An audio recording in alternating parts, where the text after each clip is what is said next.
Scottish Ghost Stories by Elliott O'Donnell. The bounding figure of house, near Buckingham Terrace, Edinburgh. No one is more interested in psychical investigation work than Miss Torfrida Vincent, one of the three beautiful daughters of Mrs. H.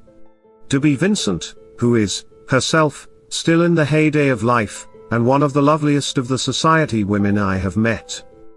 Though I have known her sisters several years, I only met Torfrida for the first time a few months ago, when she was superintending the nursing of her mother, who had just undergone an operation for appendicitis.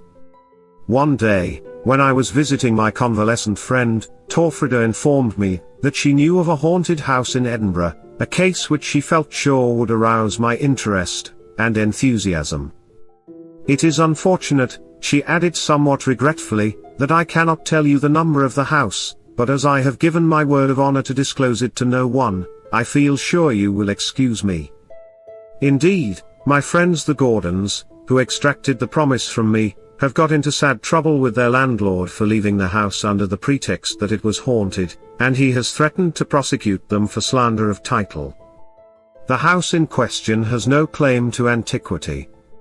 It may be 80 years old, perhaps a little older, and was, at the time of which I speak, let out in flats.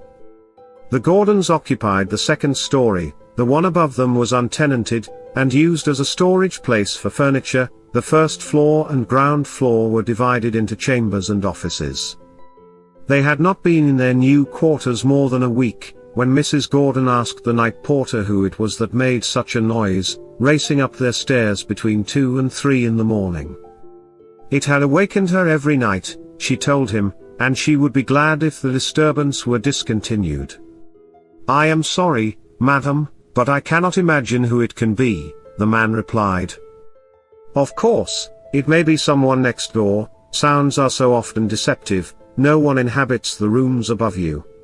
But Mrs. Gordon was not at all convinced, and made up her mind to complain to the landlord should it occur again. That night nothing happened, but the night after she was roused from her sleep at 2 o'clock, by a feeling that something dreadful, some dire catastrophe, was about to take place. The house was very still, and beyond the faraway echoes of a policeman's patrol on the hard pavement outside, nothing, absolutely nothing, broke the universal, and as it seemed to her, unnatural silence. Generally at night time there are sounds one likes to assure oneself are too trivial to be heard during the day, the creaking of boards, stairs, nearly always stairs, and the tapping of some leaf, of course some leaf, at the windows. Who has not heard such sounds, and who in his heart of hearts has not been only too well aware that they are nocturnal, exclusively nocturnal? The shadows of evening bring with them visitors, prying, curious visitors, grim and ghastly visitors, grey, esoteric visitors, visitors from a world seemingly inconsequent, wholly incomprehensible. Mrs. Gordon did not believe in ghosts.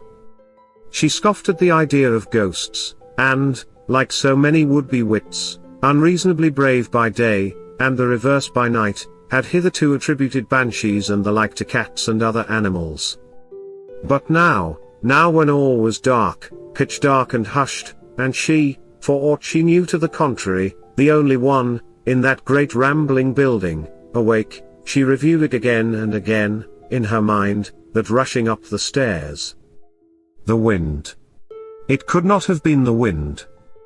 The wind shuts doors, and rattles windows, and moans and sighs, and howls and screeches, but it does not walk the house in boots. Neither do rats.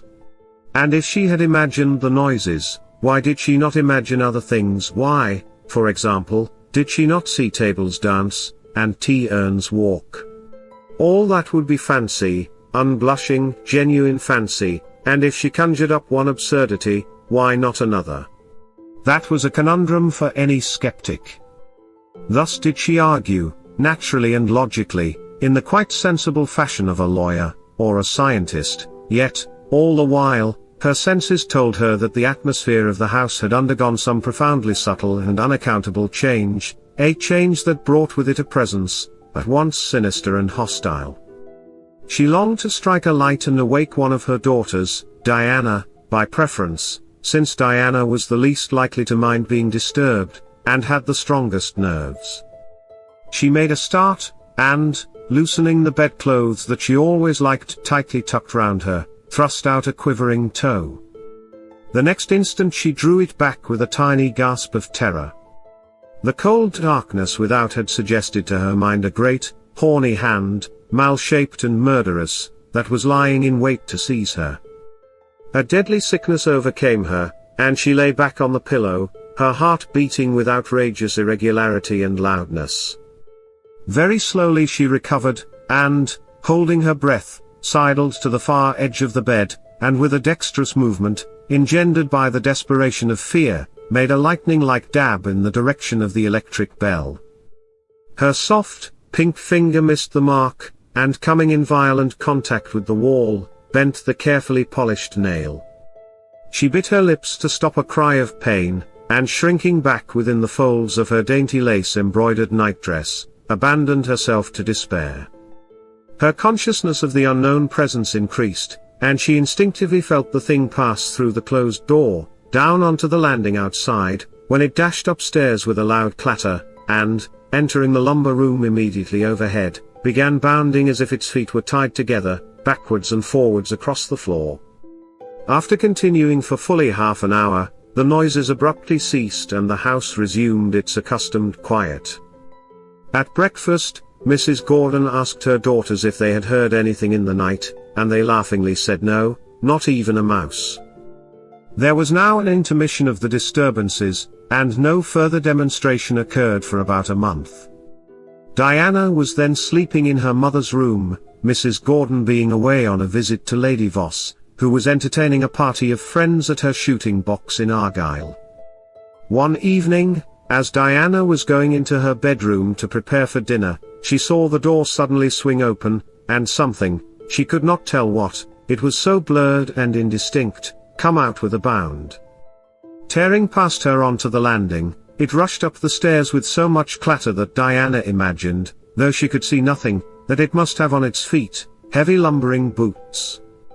Filled with an irresistible curiosity, in spite of her alarm, Diana ran after it, and, on reaching the upper story, heard it making a terrific racket in the room above the one in which she now slept.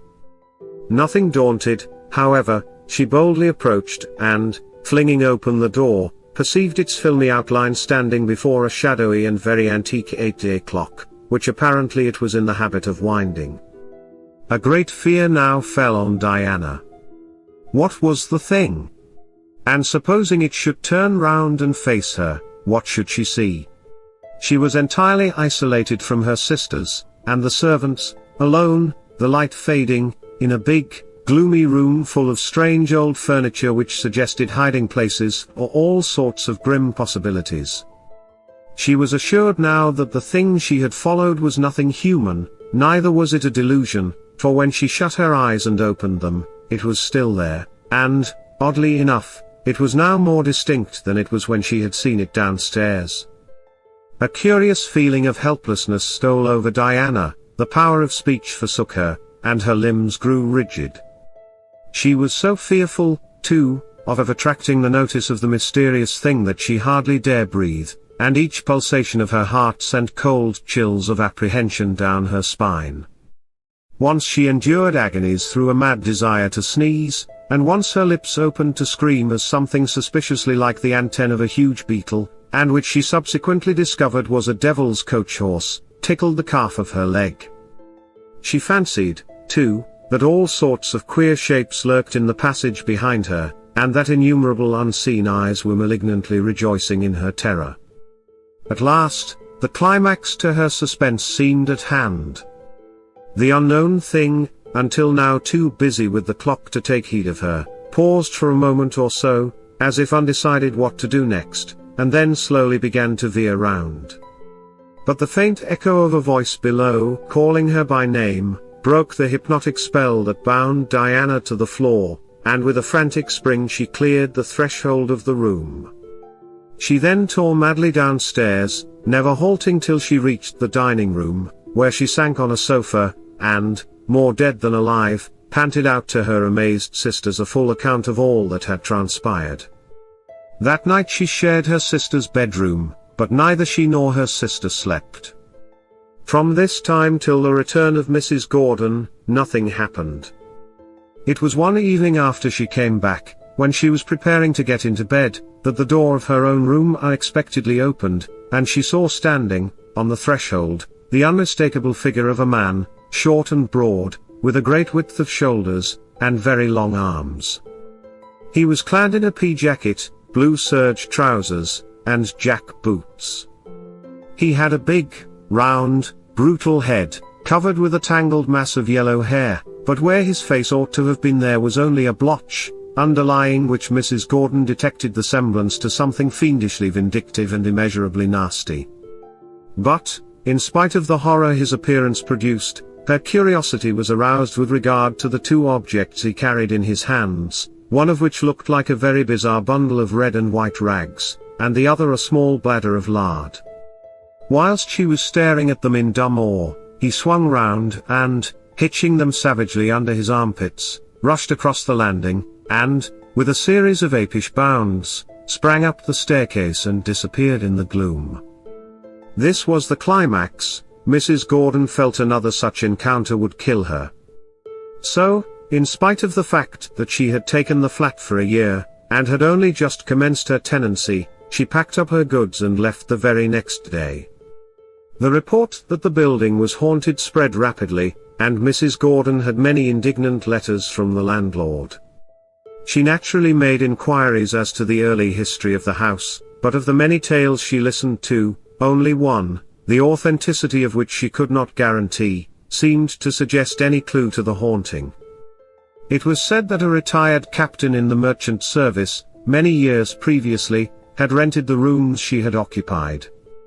He was an extraordinary individual, and, despite the fact that he had lived so far inland, would never wear any but nautical clothes, blue jersey and trousers, reefer coat and jack boots.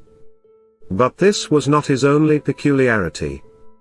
His love of grog eventually brought on delirium tremens, and his excessive irritability in the interval between each attack was a source of anxiety to all who came in contact with him.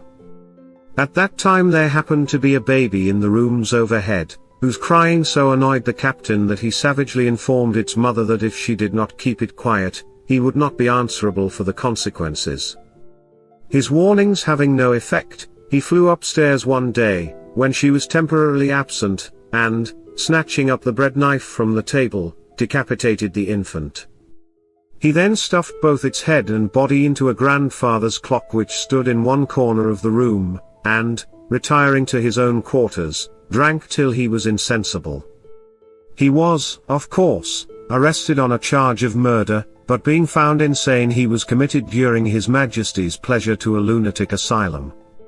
He eventually committed suicide by opening an artery in his leg with one of his fingernails. As the details of this tragedy filled in so well with the phenomena they had witnessed, the Gordons could not help regarding the story as a very probable explanation of the hauntings. But, remember, its authenticity is dubious.